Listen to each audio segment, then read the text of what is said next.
Hello guys, आज के इस वीडियो में हम लोग पार्ट्स ऑफ स्पीच को आइडेंटिफाई करेंगे। यहाँ पर मैंने 25 क्वेश्चंस लिए हैं, जिसमें से हाइलाइटेड वर्ड्स का हमें पार्ट्स ऑफ स्पीच बताना है। आप किसी भी टाइप के एग्जाम की तैयारी कर रहे हैं, आपके लिए यह सेशन फ्रूटफुल रहेगा। और आप लोग बताइएगा कि आपने 25 क्वेश्चंस में से कितने क्वेश्चंस का आंसर सही गेस किया था। ठीक है, फर्स्ट क्वेश्चन है the cat jumped onto the table, यानी कि कैट ने टेबल पर जंप किया। तो यहाँ पर जंप्ड का पार्ट्स ऑफ स्पीच क्या है, ये तो हमें पता है कि ये वर्ब की तरह काम कर रहा है, लेकिन यहाँ पर दो वर्ब ऑप्शन में दिए गए हैं। एक है ट्रांजिटिव वर्ब और एक है इंट्रांजिटिव वर्ब। अब ये कौन सा वर्ब है? तो वैसे वर्ब जिनको ऑब्जेक्ट की नीड होती है, इसके बाद ऑब्जेक्ट चाहिए, तो उसे हम ट्रांजिटिव वर्ब बोलेंगे। और वैसे वर्ब जिनको ऑब्जेक्ट की नीड नहीं होती है, उसे हम इनट्रांजिटिव वर्ब बोलेंगे। अब उसने जंप किया, क्या जंप किया? इसका आंसर तो मिल नहीं रहा, यानी कि इसमें हमें ऑब्जेक्ट लिखने की जरूरत नहीं है। जब ऑब्जेक्ट लिखने की जरूरत नहीं है, यानी कि ये कैसा वर्ब हो गया? ये हो गया इनट्रांजिटिव वर्ब। ठीक है, सी नंबर इस क्वेश्चन का आंसर हो जाएगा। सेकंड नंबर क्वेश्चन है she has 2 dogs in her backyard, यानी कि उसके बैकयार्ड में 2 डॉग्स हैं उसके पास। तो यहाँ पर हर का पार्ट्स ऑफ स्पीच क्या होगा?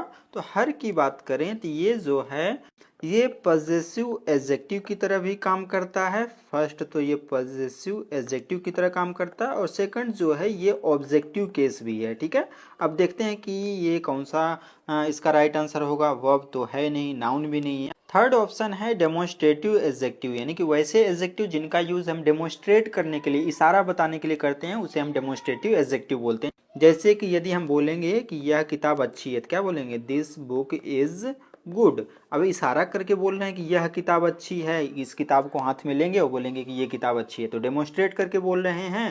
तो यहाँ पर दिस जो है वो डेमोन्स्ट्रेटिव एडजेक्टिव की तरह काम कर रहा है, तो ये भी इसका आंसर नहीं होगा। नेक्स्ट ऑप्शन है पजेसिव एडजेक्टिव, यानी कि वैसा एडजेक्टिव जिनका यूज पोजीशन, अधिकार शो करने के लिए करते हैं, उसे हम पजेसिव एडजेक्टिव कहते हैं।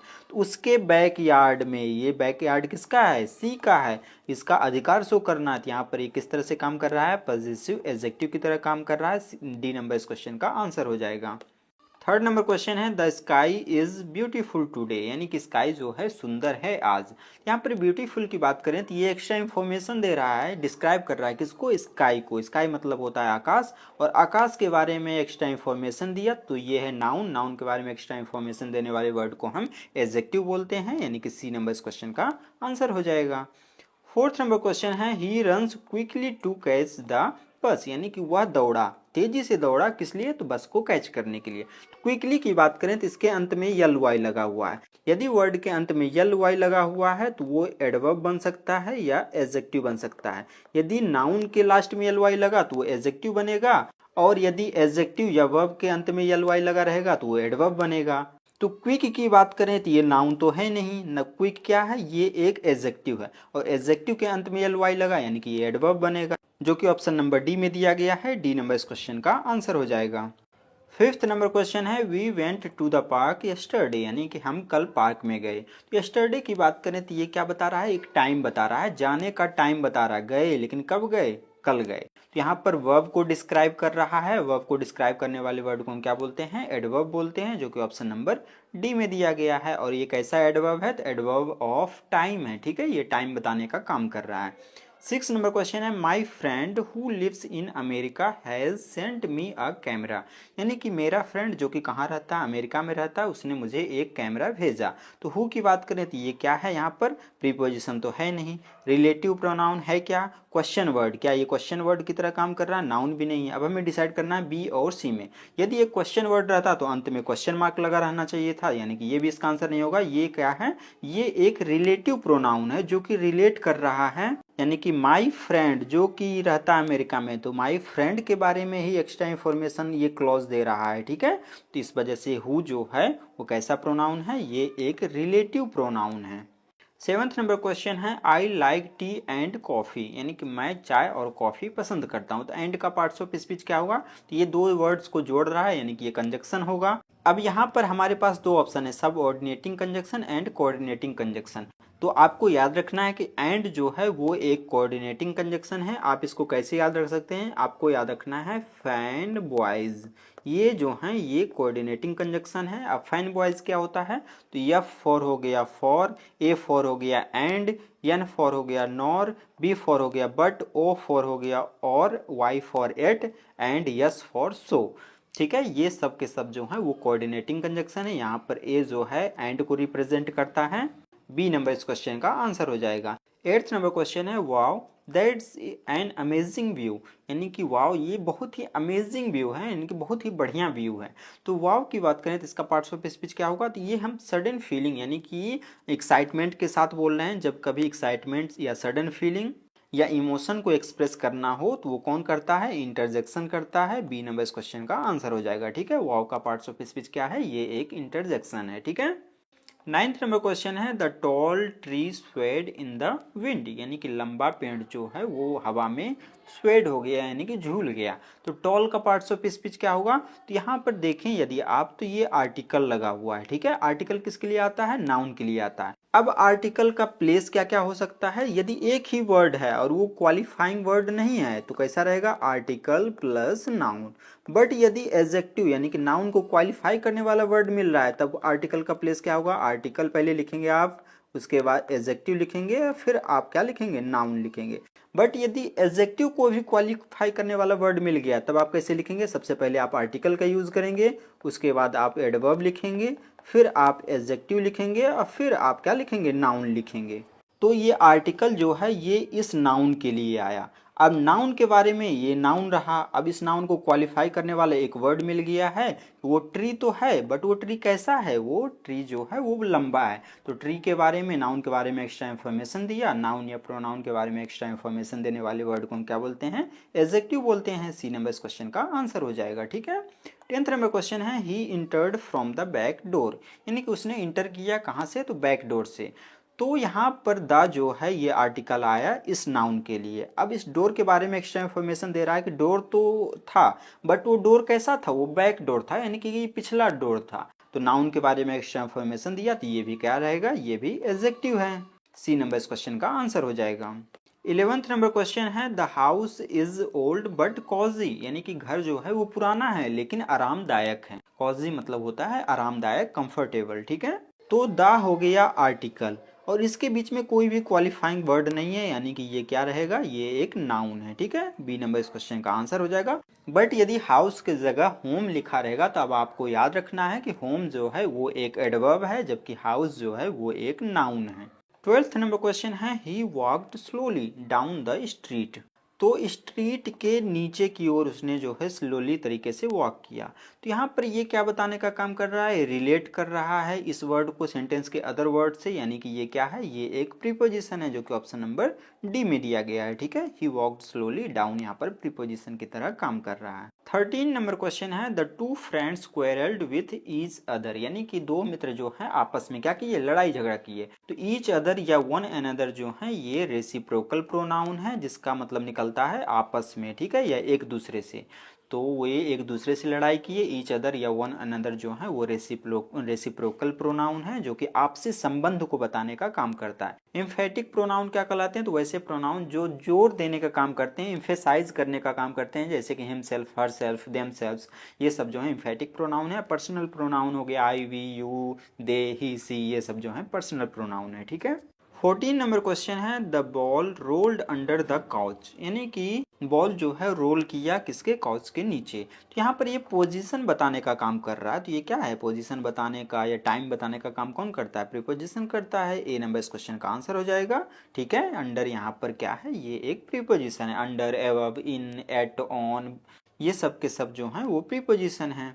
15 नंबर क्वेश्चन है आई कांट डिसाइड, मैं डिसाइड नहीं कर सकता because both options are good, क्योंकि दोनों ऑप्शंस जो हैं अच्छे हैं। तो ये हुआ एक क्लॉज और ये रहा सेकंड क्लॉज। इन दोनों क्लॉज को ये क्या कर रहा है, ये जोड़ रहा है, कंजक्ट कर रहा है, यानी कि ये कंजक्शन है। बी नंबर इस क्वेश्चन का आंसर हो जाएगा। 16 नंबर क्वेश्चन है आउच दैट हर्ट, यानी कि आउच जो है ये क्या बताने का काम कर रहा है, ये जो है सडन फीलिंग यानी कि यहाँ पर ये पेन बताने का काम कर रहा है कि कोई चीज़ हर्ट कर रहा है, पेन हो रहा है, तो सडन फीलिंग को शो कर रहा है। इस वजह से ये इंटरजेक्शन है। सडन फीलिंग, इमोशंस, इन सब को शो कौन करता है? इंटरजेक्शन करता है। 17 नंबर क्वेश्चन है give me the little water you have, यानी कि जो भी तुम्हारे पास थोड़ा बहुत पानी है वो पूरा का पूरा मेरे को दे दो। द लिटिल का पार्ट्स ऑफ स्पीच क्या होगा? द लगा हुआ है तो आर्टिकल नहीं है, यहाँ द लिटिल पूरे का बताना है, तो ये क्वांटिटी बताने का काम करता है। क्वांटिटी या नंबर बताने के लिए कौन सा वर्ड का यूज होता है? तो डिटर्मिनर का यूज होता है। सी नंबर इस क्वेश्चन का आंसर हो जाएगा। ठीक है, डिटर्मिनर जो है एडजेक्टिव का ही पार्ट है। 18 नंबर क्वेश्चन है सी रीड्स एवरी नाइट, यानी कि वह हर रात में पढ़ती है। तो रीड्स की बात करें तो ये वर्ब है, लेकिन यहाँ पर दो ऑप्शंस हैं, plural verb and singular verb. यहाँ पर यस को देखकर आपको प्लूरल वाला टिक बिल्कुल नहीं करना है, क्योंकि ये सिंगुलर वर्ब है। आपको याद रखना है कि नाउन में तो ठीक सीधा सीधा चलता है कि यदि पेन लिखा है तो सिंगुलर हुआ, पेन से लिख दिया तो ये बन गया प्लूरल। बट वर्ब में जो है ये उल्टा सीन हो जाता है, यानी कि यदि आप रीड लिख रहे हैं जिसमें यस नहीं लगा है वो है प्लूरल वर्ब। यदि आपने इसमें यस लगा दिया यानी कि इसको यदि आपने रीड्स कर दिया तो यानी कि ये उल्टा हो जाएगा, ये सिंगुलर वर्ब बन जाएगा। ठीक है, वर्ब में उल्टा सीन चलता है, नाउन में सीधा रहता है। तो भाई इसमें यस लगा हुआ है यानी कि इसको हमें सिंगुलर मानकर चलना पड़ेगा। सी नंबर इस क्वेश्चन का आंसर हो जाएगा। यदि आप लोगों को इन क्लासेस का पीडीएफ चाहिए तो आपको यूट्यूब को ज्वाइन करना पड़ेगा, जो कि सब्सक्राइब के जस्ट बगल में ज्वाइन बटन है, आप ज्वाइन कर लीजिएगा। उसके बाद मेंबरशिप सेक्शन इनेबल हो जाएगा और मेंबरशिप सेक्शन में बहुत सारे पीडीएफ्स जो हैं आंसर्स के साथ पड़े हुए हैं, जो कि प्रैक्टिस करने के लिए बहुत ही ज़्यादा इंपॉर्टेंट होंगे आपके लिए। 19 नंबर क्वेश्चन है the green garden is full of flowers, यानी कि जो हरा गार्डन है वो फ्लावर्स से फुल है। तो गार्डन तो है, लेकिन वो गार्डन कैसा गार्डन है? ग्रीन गार्डन है। तो ग्रीन जो है ये इस नाउन को क्वालिफाई कर रहा है, उसके बारे में एक्स्ट्रा इन्फॉर्मेशन दे रहा है। और नाउन के बारे में एक्स्ट्रा इन्फॉर्मेशन देने वाले वर्ड को हम क्या बोलते हैं? एडजेक्टिव बोलते हैं। और ये आर्टिकल जो है इसके लिए आया। ठीक है, 20 नंबर क्वेश्चन है he spoke confidently during the meeting, यानी कि उसने जो है कॉन्फिडेंटली तरीके से बोला, कब? मीटिंग में। तो यहाँ पर यल वाई लगा हुआ है तो ये एडजेक्टिव बनेगा या एडवर्ब बनेगा। यदि नाउन के अंत में यल वाई लगेगा तो एडजेक्टिव रहेगा, वर्ब या एडजेक्टिव के अंत में यल वाई लगेगा तो एडवर्ब बन जाएगा। तो कॉन्फिडेंट से बना कॉन्फिडेंटली। कॉन्फिडेंट जो है वो नाउन तो है नहीं, ये एक एडजेक्टिव है और एडजेक्टिव के अंत में यल वाई लगा यानी कि ये जो है एडवर्ब हो जाएगा। और आप यहाँ से भी डिसाइड कर सकते हैं कि उसने बोला, कैसे बोला? कॉन्फिडेंटली तरीके से बोला। तो यहाँ पर बोलने के बारे में एक्स्ट्रा इन्फॉर्मेशन दे रहा है, बोलने को डिस्क्राइब कर रहा है, तो ये वर्ब को डिस्क्राइब कर रहा है यानी कि एडवर्ब हो जाएगा। बी नंबर इस क्वेश्चन का आंसर हो जाएगा। ठीक है, 21 नंबर क्वेश्चन है I will call you later, यानी कि मैं तुम्हें बाद में कॉल करूंगा। तो यू की बात करें तो ये क्या है? ये तो हमें पता है कि ये प्रोनाउन है, बट यहाँ पर दो प्रोनाउन दिए हुए हैं, सब्जेक्टिव प्रोनाउन और ऑब्जेक्टिव प्रोनाउन। तो सब्जेक्टिव प्रोनाउन जो है वो सब्जेक्ट बनता है और ऑब्जेक्टिव प्रोनाउन जो है वो ऑब्जेक्ट बनता है। तो मैं तुम्हें कॉल करूंगा, यहाँ पर वर्ब के बाद में आया और कॉल हो गया वर्ब, वर्ब के बाद में ऑब्जेक्ट आना चाहिए, यानी कि ये ऑब्जेक्टिव प्रोनाउन है। यू का सब्जेक्टिव एंड ऑब्जेक्टिव प्रोनाउन दोनों का दोनों सेम रहता है, ये जो है ऑब्जेक्टिव प्रोनाउन की तरह काम कर रहा है इस सेंटेंस में। 22 नंबर क्वेश्चन है the dog ran through the park, यानी कि कुत्ता जो है पार्क से होते हुए रैन किया यानी कि दौड़ा। तो थ्रू का यहाँ पार्ट्स ऑफ स्पीच क्या होगा? तो यहाँ से होते हुए, यानी कि ये रिलेट कर रहा है पार्क को सेंटेंस के अदर वर्ड से, यानी कि ये मूवमेंट बता रहा है। तो थ्रू जो है यहाँ पर ये क्या है? ये एक प्रीपोजिशन है जो कि ऑप्शन नंबर ए में दिया गया है। ठीक है, थ्रू का पार्ट्स ऑफ स्पीच क्या होता है? ये एक प्रीपोजिशन है। 23 नंबर क्वेश्चन है सी स्माइल्ड, यानी कि वह मुस्कुराई बट डिडंट स्पीक, लेकिन वो कुछ बोली नहीं। तो यहाँ पर उसने मुस्कुराया, ये हुआ एक क्लॉज, और वही जो है सी ने ही क्या किया? कुछ बोला नहीं, तो ये हो गया दूसरा क्लॉज। दोनों क्लॉज को ये जोड़ रहा है, कंजक्ट कर रहा है, यानी कि ये कंजक्शन हो जाएगा। और कैसा कंजक्शन है? ये कोऑर्डिनेटिंग कंजक्शन है, क्योंकि फैन बॉयज में ये भी मिल रहा है, बॉयज में बी फॉर बट ही होता है, इस वजह से ये कोऑर्डिनेटिंग कंजक्शन है। ठीक है, 24 नंबर क्वेश्चन है ये वी वॉन द गेम, यानी कि हम गेम जीत गए। तो यहाँ पर हम सडन एक्साइटेड होके, यानी कि एक्साइटमेंट या जॉय को एक्सप्रेस कर रहा है ये वर्ड। जब भी आपको सडन फीलिंग, एक्साइटमेंट, जॉय, इन सब को एक्सप्रेस करने वाले वर्ड्स मिले तो वो क्या कहलाते हैं? इंटरजेक्शन कहलाते हैं। बी नंबर इस क्वेश्चन का आंसर हो जाएगा।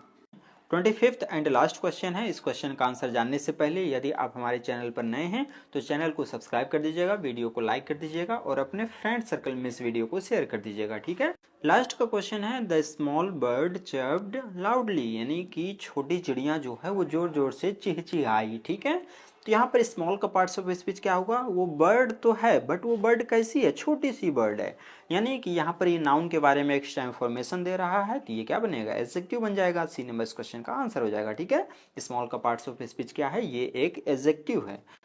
तो तब तक के लिए थैंक यू, मिलते हैं अगली वीडियो में।